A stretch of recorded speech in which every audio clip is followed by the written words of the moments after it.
Congratulations, you just got together a safety committee. Now what? What do you do next? Well, fortunately, you're doing the right thing next. You're watching this video, and we got Greg here, and he knows all about this stuff. You couldn't have put that any better, buddy. Randy, I'm telling you, I love it when you do that kind of stuff.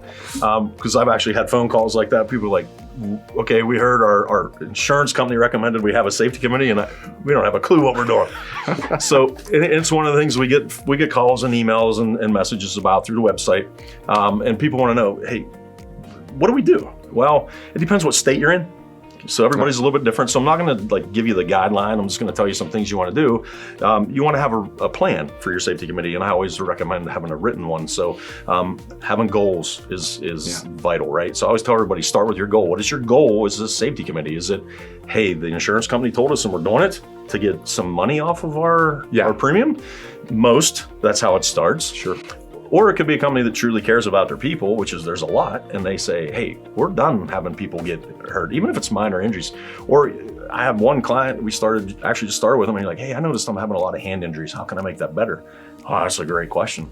And let's take a look. And that's what we focused the safety committee on. Okay. So their goal was no more hand injuries for the following year.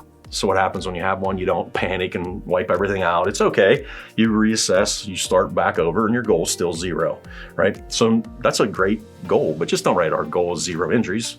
That's kind of lame, right? Sure, exactly. Right. Let's get serious about what are the problems you're doing. Be you're specific, dealing with. right? Yeah, the SMART goals and all that stuff. People train you when you're going through sports and life and trying to succeed in a business.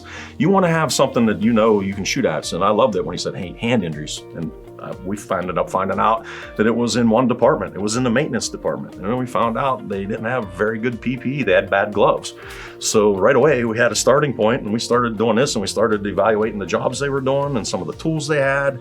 And a big change was made. The safety committee did a great job, but they had a plan. They had a goal to start with. So like in PA, I know you have to have a goal, you have to have it in writing, and you have to submit it through a program. Ohio does a little bit differently. You have to go to so many meetings, you have to attend for so many hours, and they have the drug-free workplace on top of it. So there's a ton of stuff. And then you have your annual training for some states. Like PA, you have to have certain classes by the end of the year for the committee. And then they want turnover. They want new people to come in and get trained. So those are just some of the things the safety committee should be doing. Well, setting the goal is an obvious thing because, you do it for your business to beat objectives, and you have to have specific goals. It makes sense for your safety committee. Just an easy starting point. And plus, when you start meeting those goals, it's like, hey, we're doing some good here, and it energizes the committee. It's not just And you got the guy here who can help you get this set up no matter what state you're in. Again, this is Greg, in case you didn't know, and the best way for them to get in contact with you right now would be what? Hit the cell phone. Give me a call, 330-502-3339. If you're not in a hurry and you want to fire me an email, Greg, Greg, at SafT, and that's spelled funny, SafT Integration.com, and that'll come in and we'll help you out however we can.